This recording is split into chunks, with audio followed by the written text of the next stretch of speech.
कि उन्होंने आज़ादी बचाओ आंदोलन के प्रवक्ता थे और आप आज़ादी बचाओ आंदोलन के संस्थापक को बहुत कम लोग देश में जानते होंगे। तो मैं आपको बता दूं कि ये जो आज़ादी बचाओ आंदोलन के संस्थापक थे वो थे डॉक्टर बनवारी लाल शर्मा। डॉक्टर बनवारी लाल शर्मा थे और ये डॉक्टर बनवारी लाल शर्मा जी इलाहाबाद कॉलेज के मैथमेटिक्स के प्रोफेसर थे, बहुत बड़े मैथमेटिशियन थे।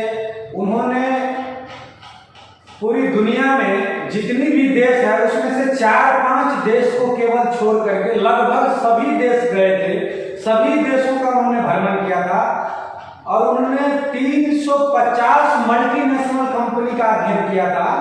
और वो एक ऐसे महापुरुष हुए इस धरातल पर, भारत भूमि पर, जिन्होंने देश को अंदर से खोखला करने के लिए और ये भ्रष्टाचार के जो मूल जड़ थे उसको जानने के लिए वो सारे कुछ उन्होंने जाना था कि ये जो इनका मूल जो है, वो जो जड़ जो है देश की सभी समस्याओं का, वो है मल्टीनेशनल कंपनी। और उन्होंने 350 मल्टीनेशनल कंपनियों का अध्ययन किए थे और संपूर्ण भारत देश में राजीव दीक्षित प्रवक्ता के तौर पर आजादी बचाओ आंदोलन में थे और उनके माध्यम से जन जन तक ये लोग पहुंचाते थे। आज आजादी बचाओ आंदोलन में 1989 से जुड़े हुए डॉक्टर बनवारी लाल शर्मा जी के साथ में हमारे बीच महाशय धर्मपाल सिंह त्यागी जी हैं, जो अभी सोनीपत में रहते हैं। गौरीपुर इनका है, गौरीपुर उत्तर प्रदेश से जी, नेत्रा। तो ये हमारे साथ 1989 से बनवारी लाल शर्मा जी के साथ आजादी बचाओ आंदोलन में है।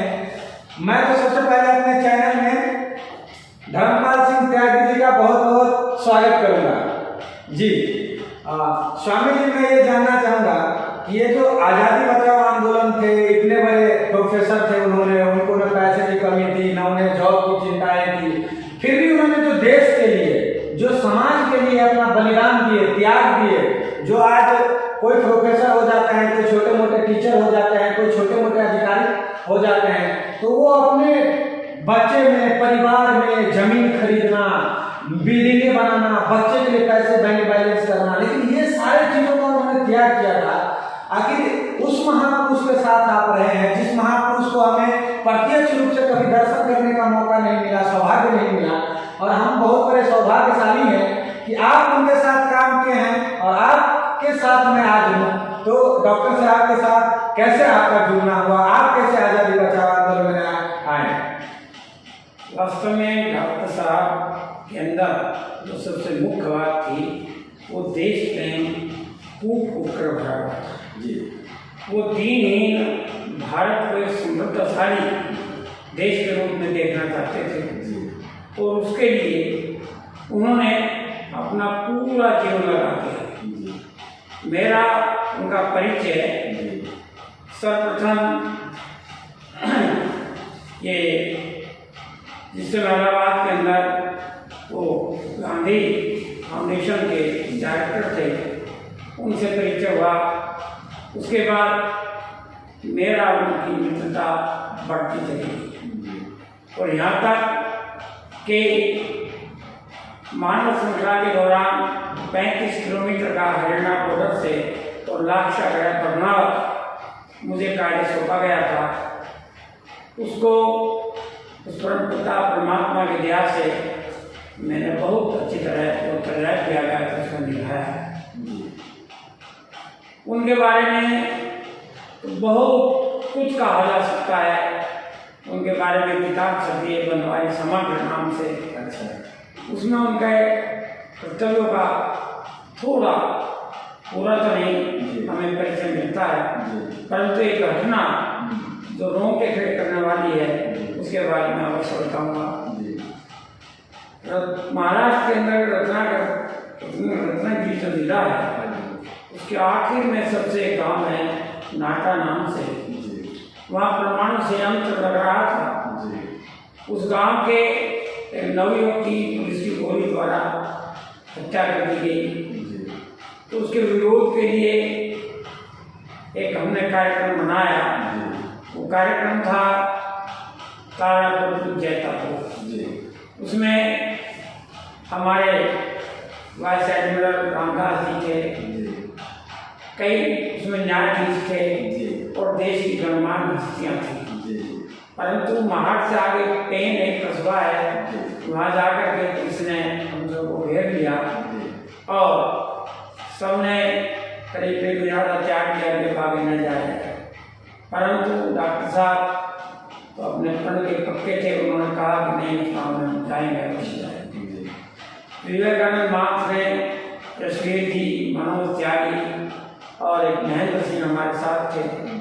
रात को हमने टैक्सी की, अपना भेष बदला, किसी ने तिलक लगाया, किसी ने माला पहनी, इस प्रकार से बहुत रुपया हम कह सकते हैं। टैक्सी में हम लोग चले, जब आधे रास्ते पहुँचे वो टैक्सी वाला भाग गया कि ये लोग तो कुछ क्रांतिकारी लोग हैं, तो रास्ते में हमें पटक करके और चला गया। हमें भय सताने लगा कि कहीं पुलिस को न बता दे, क्योंकि वहाँ 4 लोग पुलिस का बहुत ज़बरदस्त इंतजाम हुआ।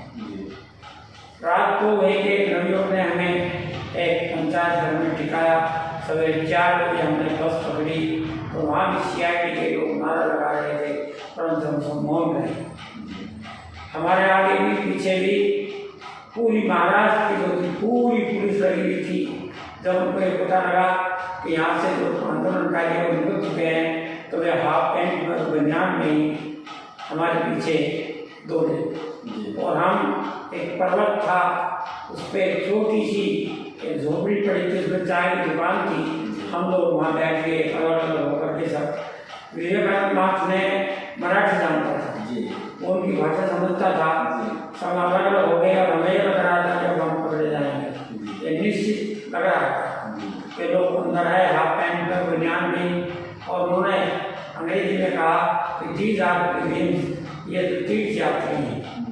इतनी देर में बस आ गई, जिस समय जाना था हम तुरंत सवार हो गए और उस गांव से 1 किलोमीटर पहले हम लोग उतर गए। वहाँ भी लोग हमें ले गए, बड़ा हमारा आतिथ्य किया और हमें मिठाई खिलाई, आम रस पिलाया, चलते वक्त लड्डू दिए और जो चैनल था वहाँ का, उस पर जब एक खबर प्रसारित हुई तो सारे महाराष्ट्र के अंदर जो था हड़कंप मच गया और कई अफसरों को सस्पेंड कर दिया। अच्छा। और इसके बाद समस्या है कि हम वहाँ से कैसे वापस लौटे। तो इसके लिए उन्होंने हमें अपने विश्वास पात्र एक टैक्सी को हमारे हवाले किया, हमें मुसलमानी टोपी पहनाई गई और इसी प्रकार के गमछम से लेकर के गाँव के रास्ते रास्ते हम लोग जो थे वहाँ पहुँचे रत्नागिरी। वहाँ से बम्बई के लिए ट्रेन ली और बम्बई से फिर हमें कोई ट्रेन नहीं मिल पाई, फिर जयपुर पहुँचे और इसमें हमारे साइंटिस्ट भी साथ थे, सोनाली। अच्छा। हाँ, तो उन्होंने फिर जयपुर के एक होटल में, ताज होटल में फिर सेमिनार की, जिससे सारा समझिए कि दक्षिण भारत से लेकर और उत्तरी भारत तक तहलका मच गया। ऐसे थे हमारे बनवारी लाल शर्मा।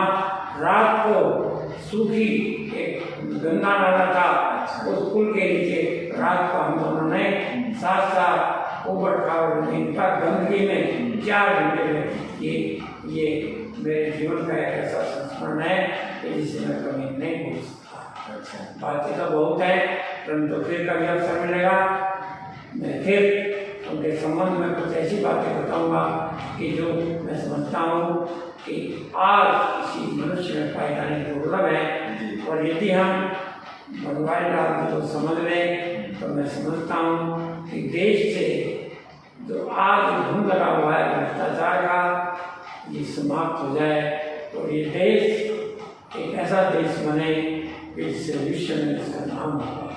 धन्यवाद। बस एक और जानकारी चाहिए मुझे। बनवारी लाल शर्मा जी डॉक्टर साहब का एक वीडियो है जो बहुत कम ही वीडियो यूट्यूब पे मिलता है, 2-4 वीडियो है। जब आप यूट्यूब पर सर्च मारेंगे डॉक्टर बनवारी लाल शर्मा या बनवारी लाल शर्मा आज़ादी बचाओ आंदोलन, तो उनके 3-4 वीडियो आते हैं। उसमें डॉक्टर साहब ये बताते हैं कि एक कंपनी ऐसी आई थी, मल्टीनेशनल कंपनी, जो केंद्र में कोई जयराम थे, उसका मंत्री थे, तो उस पर उन्होंने बिजली कभी बनाई नहीं थी। वो कंपनी वो घाटे में चल रही थी इंग्लैंड में, यूरोप के देश में, और उन्होंने बिजली का टेंडर ले लिया इनसे, क्योंकि वो कोई प्रधानमंत्री थे, वो बदलने वाले थे। उसका पूछ पकड़ करके उन्होंने उससे सिग्नेचर करवा लिया और बाद में उन्होंने में कितना हजार लाख करोड़ रुपया उनसे ले लिया गया और उन्होंने बिजली बनाई ही तक नहीं थी, न उसका कुछ अता पता नहीं था। तो उस आंदोलन की क्या डॉक्टर साहब ने उस आंदोलन में बहुत कुछ किए थे वहाँ महाराष्ट्र जाकर के। हाँ, इस आंदोलन में भी हाँ डॉक्टर साहब ने यह पता लगाया कि कितनी रिश्वत देकर के इस कंपनी को जो है अंतिम दिन 13वें दिन जब वो सरकार गिर रही थी तब उस पर हस्ताक्षर किए और उसमें अरबों रुपए का जो था वो काला धन जिसे हम कह सकते हैं रिश्वत उस कंपनी को दी। अच्छा, ये उसकी वास्तविकता थी। हाँ, इसके बाद भी इन्होंने डॉक्टर साहब ने एक और कार्य किया था, आप लोग तो साथ में गए होंगे।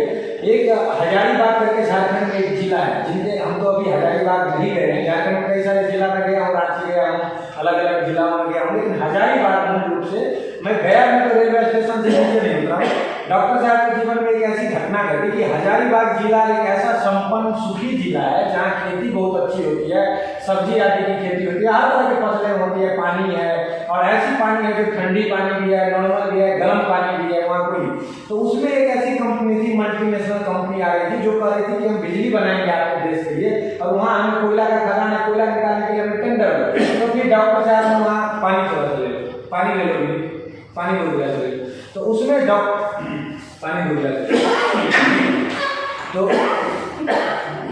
डॉक्टर साहब ने वहाँ एक ऐसे व्यक्ति को कंपनी बना करके एक ऐसे व्यक्ति को वहाँ पे एक ऐसे व्यक्ति को चेयरमैन बनाए थे उस कंपनी का, एक प्रोड्यूसर कंपनी बनाए थे और उसमें ऐसा मुझे बड़ा आश्चर्य लगा इस बात को गाँव में सुना था वास्तव में तो कंपनी के जो डायरेक्टर थे, बोर्ड के जो डायरेक्टर थे उस कंपनी के, उन्होंने जो हमारे यहाँ सीमेंट आदि का जो बोरी का, तो उन्होंने वो सीमेंट के कट्टे जब लोग फेंक देते हैं उसका क्या करते हैं, गांव में जो गरीब आदमी है जो 10 रुपया 12 रुपया जिनको प्रतिदिन खर्च करने का नहीं है, उन्होंने उसका झोला काट करके और फटी हुई बनियान में बनाया।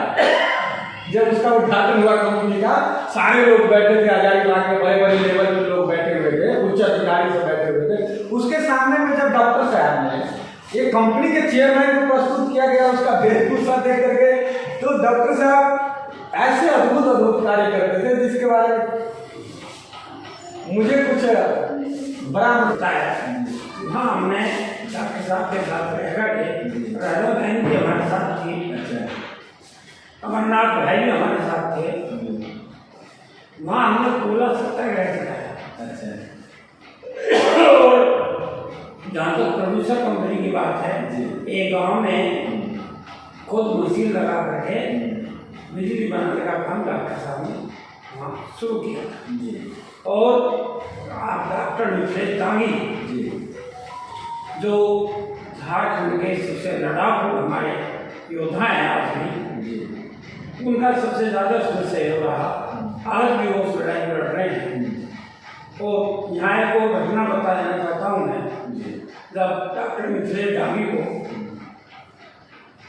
गिरफ्तार कर लिया गया, हजारीबाग जेल में उनको रखा गया, तो जेल का नियम ये था कि एक दिन सबको वहाँ मांसाहार करना पड़ता था। अच्छा, डॉक्टर मिथिलेश दांगी जो विनोबा भावे यूनिवर्सिटी में थे, वहाँ से उन्होंने छोड़ दिया था, आंदोलन में कूद पड़े थे, उन्होंने उस नियम को वहाँ बदलवाया अनशन के द्वारा। इसके अतिरिक्त उनको जो नक्सल कैदी किया उनको उठा लिया गया पत्नी से, 3 दिन उनको रखा डॉक्टर मिथिलेश दांगी को। जब उनको उन्होंने नक्सली वो सब बात समझाई तब उनको छोड़ा गया। तो ऐसी ऐसी जान जोखिम में डाल करके डॉक्टर साहब के जो साथी थे वो कार्य को अंजाम देते थे। और झारखंड के अंदर आज भी यही पूरा सत्याग्रह बहुत जोरदार थे, क्योंकि वहाँ 1 एकड़ के अंदर 40 करोड़ का कोयला है। अच्छा जी, डॉक्टर मिथिलेश दांगी ने संबंध की किताबें लिखी। अच्छा जी, डॉक्टर मिथिलेश दांगी करके अगर हम सर्च करेंगे उनकी पुस्तक को मिल जाएंगे। हाँ, वो मिलेंगे आपको। अच्छा, और वैसे भी नई वो किताब लिखी आई है, वो नई किताब ये आई है कि अदानी समूह ने अलग अलग नाम से करीब 300 कंपनियां बना करके इस देश को किस प्रकार ठग रहा है। अच्छा, सी पोर्ट को किस प्रकार से कब्जा कर लिया है। अच्छा, और जहाँ तक ये हमारे खनिज हैं, जिस भी प्रदेश में खनिज हैं, उनको कंपनी के नाम से किस प्रकार वो अपने आधिपत्य में कर रहा है। ये किताब उनकी छप कर आ गई है। अच्छा जी। तो मैं उसे तुरंत करा दूँगा। जी। तो डॉक्टर साहब की जो लड़ाई, जमीनी लड़ाई, जी। वो अपने कपड़े खुद धोते थे। अच्छा। बैग रखते थे अपना, किसी से बैग नहीं लेते थे वो। हम जैसे कहते थे हम लेकर चले नहीं। और अंतिम समय पीजीआई में स्पीड उनके साथ थे, नंगा के साथ थे। बहुत कोशिश की गई और उनका सामान्य हो पाया ब्लड प्रेशर, और उनका ध्यान हो गया। उस समय उनकी जेब में केवल 20 रुपये। अच्छा, केवल 20 रुपये में जेब जेब में उस समय। तो उस महानुभाव को जितनी बात करें उतनी कम। अच्छा, बस चलते चलते हम बस ज़्यादा समय आपका नहीं लेंगे, आपके पास भी ज़्यादा समय नहीं जी, आपके पास भी ज़्यादा समय नहीं है। तो मैं ये चाहूँगा कि कोई ऐसा हमें, मतलब हमारे श्रोता को, जितने लोग हमारे YouTube चैनल के जरिए सुनते हैं, उन्हें ये बताइए, क्योंकि डॉक्टर साहब की जहाँ बात होती है, आज़ादी बचाओ आंदोलन की जहाँ बात होती है, वहाँ हमारे क्रांतिकारी राजीव भाई दीक्षित का भी होना जरूरी होता है। उनकी उपस्थिति में ये थोड़ा सा हमें लगता है कि ये थोड़ा सा हमने पलड़ा को हमने छोड़ दिया। राजीव भाई और आप लोगों के बीच ऐसी कोई भी प्रशंसा हमें बताइए कि जो बड़ा दिलचस्पी रहा। राजीव दीक्षित की मैं घटना बताता हूँ। अजमेर के अंदर, नगर पालिका के अंदर जी, हमारे अजमेर के कुछ साथियों ने जी उनके कार्यक्रम का आयोजन किया। अच्छा। उस कार्यक्रम के अंदर क्योंकि बहुत चुपती बातें थी उस समय जी, तो कुछ तथाकथित कह सकता हूँ मैं देशभक्त में मौजूद थे जी। तो जब उन्होंने उस तत्कालीन सरकार की धज्जियां उड़ानी शुरू की, अच्छा, तो वे लोग उग्र होते और राजीव भाई को घेर लिया। अच्छा। यहाँ तक कि मारपीट की नौबत आ गई। तो अजमेर के जो हमारे साथी थे उन्होंने बड़ी हिम्मत दिखाई और मुकाबला किया। और उसके बाद फिर ऋषि उद्यान, जो महर्षि आनंद की आप महर्षि उद्यान है, वहाँ जा करके हम लोग रुके, क्योंकि डॉक्टर बनवारी लाल भी मूलतः आर्य समाज थे। अच्छा। और राजीव गांधी यानी वो हाँ, ऋषि उद्यान के सिद्धांतों के वे एक प्रकार से गीत आते थे कि स्वदेश, स्वभाषा और ये सारी चीज़ें जो ऋषि उद्यान ने सिद्धार्थ प्रकाश में कही हैं, उन चीज़ों को हम समाज के अंदर लाए। जाति प्रथा को समाप्त करें, पाखंड को समाप्त करें, देश आत्मनिर्भर बने, अपनी भाषा हो, अपना कला कौशल हो, तो ये उनकी रगों में भरा हुआ था। तो यही बात राजीव गांधी के साथ थी। वो भी राजीव भाई के साथ वो किसी के भी साथ मिल जाते थे, वो परवाह नहीं क्या करते थे। और बड़े बड़े दिग्गज जो है उनके सामने नतमस्तक हो जाया करते थे। जब बोलते थे ईस्ट इंडिया कंपनी का इतिहास तो बताया उन्होंने, दूसरे इतिहास जो बताए, उनको सुनकर लोगों के रोंगटे खड़े हो जाया करते थे। अच्छा, ऐसा सुना हूँ राजीव भाई के बारे में कि जो भी आप लोगों की तरफ से आज़ादी बचाओ आंदोलन की तरफ से उन्हें काम दिया जाता था तो निष्ठापूर्वक रात दिन लग करके, रातों दिन एक करके, पहली बात ये। दूसरी बात ये कि वो कुछ भी पढ़ते थे तो उन्हें उसको पूरा पूरा स्मरण आ जाता था खुली। इसमें कोई राय नहीं जी। बहुत कम लोगों को पता है कि राजीव दीक्षित होते हैं ये डॉक्टर बनवारी लाल के भतीजे थे। अच्छा, राजीव दीक्षित जो थे डॉक्टर बनवारी लाल जी के भतीजे।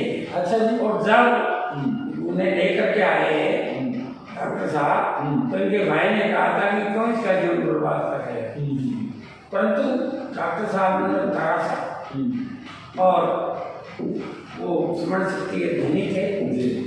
ये एक पूरी टीम थी जिसमें मनोज त्यागी, यशवीर जी, वो कई लोग थे, आनंद जी, कई लोग शामिल थे।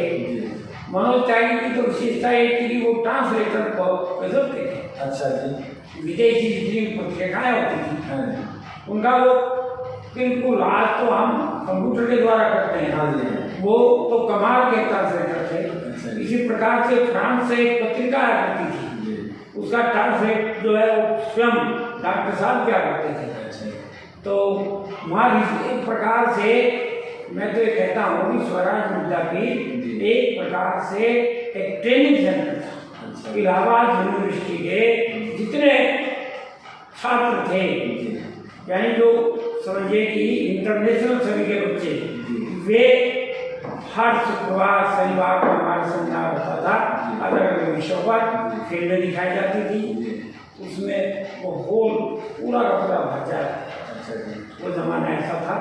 और कई यही नहीं, कई IAS निकले उनमें से। मिश्रा जी थे जो हमारे बागपत जिले में रहे, नेट रहे, उनकी अलग ही छाप रही ईमानदारी की।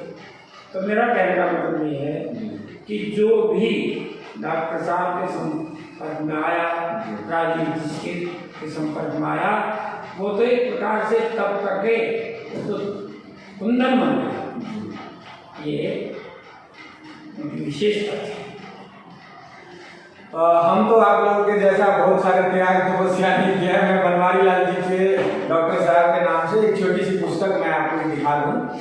ये हमारी पुस्तक है। आज आप देखते होंगे कि आज हमारे बच्चे को, आप डॉक्टर साहब की ये भी इच्छाएं थी कि हम इस शिक्षा व्यवस्था को, इस तंत्र को, तो जो तंत्र चल रही है, राजनीतिक तंत्र जो चल रही है, इसको तो हम जब उनसे खत्म ही कर दे, लेकिन ये जो हमारी मूल शिक्षा व्यवस्थाएं भी नहीं। तो डॉक्टर साहब की ये शिक्षा है। डॉक्टर साहब तो बहुत वो व्यक्तित्व के धनी व्यक्ति थे। उन्होंने तो चाहते थे कि फिर से ये भारत देश सोने के चिड़िया हो, उनकी अंतिम इच्छाएं थी। तो शिक्षा व्यवस्था पर भी डॉक्टर साहब बहुत कुछ बोले हैं और बहुत समझाए हैं। आपको पता होगा कि जैसे हमारे छोटे बच्चों के लिए जो अ से अनार, आ से आम ऐसे सिखाते हैं, उ से उल्लू सिखाते हैं और क से कबूतर सिखाते हैं। जबकि आपको पता होगा कि जो 7 साल 8 साल के बच्चे थे उधम सिंह जी समय और जलियांवाला बाग हत्याकांड घटित हुई, तो उन्होंने प्रतिज्ञा लिया था कि इन्होंने भारत में आकर के, एक विदेशी आक्रमता हमारे घर में आकर के हमारे लोगों को खून कर रहा है तोप से, बंदूकें से, हम भी उसके घर में, अपने घर में, भारत में नहीं, मैं उसके घर अर्थात लंदन में जाकर के उनका जान ले लूंगा। उन्होंने लिया। तो क्या उससे जो हम उल्लू पढ़ाते हैं, जो दिन में देखती नहीं, रात को देखती है, तो उसे कुछ पता नहीं, उसे चलता है कि पूरी दुनिया शांत है, अशांत है। जैसे आज भारतवासियों को आदत सी पड़ गई है कि हम तो बड़ा सुखी है, संपन्न है, ये कोई देश ऐसी ही चलती है, दुनिया ऐसे ही चलती है, उनको कुछ अता पता नहीं। तो हम एक तो मुँह से उल्लू को हटा करके मुँह से उधम सिंह पढ़ा रहे हैं। इसी तरह से हमारे में बहुत सारे कुछ है। जैसे आपको पता होगा कि न्यूटन और डाल्टन का नाम आता है कि इन्होंने, न्यूटन ने गति का नियम दिया, इन्होंने परमाणु सिद्धांत का नियम दिया। जबकि जब हम वेद का अध्ययन करते हैं तो वेद में हमारे यहाँ एक ऋषि हुए थे जो ये न्यूटन और डाल्टन से, इनके बाप दादा पुरखुद से, जब इन्होंने पैदा भी नहीं होता, जब इनके देश के अंदर कोई कपड़ा भी पहनना नहीं जानते थे, उस समय में हमारे वेदों में लिख दिया। इन्होंने अपने सिद्धांतों में वैशेषिक सूत्र में लिखे हैं गति के 3 नियम। इसका नाम था ऋषि कनाद। तो कौन सा हम कबूतर पढ़ते हैं, कनाद में। तो हम ये पुस्तक छोटे से बच्चों के लिए, भारतवासियों के लिए इसमें डाल रहे हैं। तो क से कनाद, उ से उधम सिंह, और इसी तरह से हम इसको डाल रहे हैं, ये पूरे भारत पे है। इसी तरह से ब से जो हम डाल रहे हैं, तो डॉक्टर साहब का नाम हम डाल रहे हैं, डॉक्टर बनवारी लाल साहब। ये हम छोटा सा प्रयास करें, आप लोगों की तरह ज्यादा तो त्याग हमें करना है, लेकिन डॉक्टर साहब के रास्ता में चलना। किताब आप लिख रहे हैं जी, प्रशंसनीय है और उसमें बहुत ही अच्छी बात आपने लिखी है। डॉक्टर साहब की थोड़ी सी इच्छा को आप पूरा कर रहे हैं, ये बहुत बड़ी बात है। डॉक्टर साहब ने 35 वर्ष के निरंतर अभ्यास के बाद, जिन्हें दुनिया का कोई भी गणितज्ञ जिन प्रॉब्लम्स को सोल्व नहीं कर पाया था, डॉक्टर साहब ने लगातार 35 वर्ष अध्ययन करने के साथ उन प्रॉब्लम्स को सोल्व किया, जिसके कारण वो विश्व के जो गणित के संस्था थी, इंटरनेशनल अध्यक्ष ऐसे डॉक्टर। अच्छा, अब अंतिम बार हमारे दर्शक सोचते होंगे कि डॉक्टर बनवारी लाल शर्मा जी इतने बड़े प्रोफेसर थे, वर्ल्ड के नंबर 1 मैथमेटिशियन थे, जिसे आज तक दुनिया में किसी ने नहीं सॉल्व किया था। गणित की ऐसी समस्याएं थी, उसे उन्होंने सॉल्व किया था और दुनिया के लगभग 5-7 देशों को छोड़ करके उन्होंने हर देशों का अध्ययन किया था और बहुत सारे काम किए थे। तो क्या उनके परिवार में, डॉक्टर बनवारी लाल शर्मा जी के परिवार की जहाँ हम हिस्ट्री देखते हैं, गूगल आदि करते हैं, तो उसमें उनका कोई परिवार के, उनके पुत्र का या पुत्री का, उनके परिवार के आगे का जिक्र नहीं है। तो क्या उनके संदर्भ में कुछ कहना चाहिए? डॉक्टर साहब के बेटा है जी, और बेटे की पत्नी है, उसके एक लड़की है, वो सरकारी उसमें है उच्च अधिकारी है, अच्छा। उनकी यानी बेटे की बहू, उनका बेटा भी अच्छा है, वैज्ञानिक है, और उनकी पत्नी अभी जीवित है, सुनील जी, और स्वराज विद्यापीठ में रह रही है। अच्छा। तो ये वर्तमान में उनकी पारिवारिक स्थिति है। अच्छा। परंतु डॉक्टर साहब के आदर्शों पर चलना कोई आसान बात नहीं है, इसलिए तो डॉक्टर साहब के जो उपदेश थे, सिद्धांत थे, उनके प्रति परिवार में किसी प्रकार का मुझे नहीं लगा।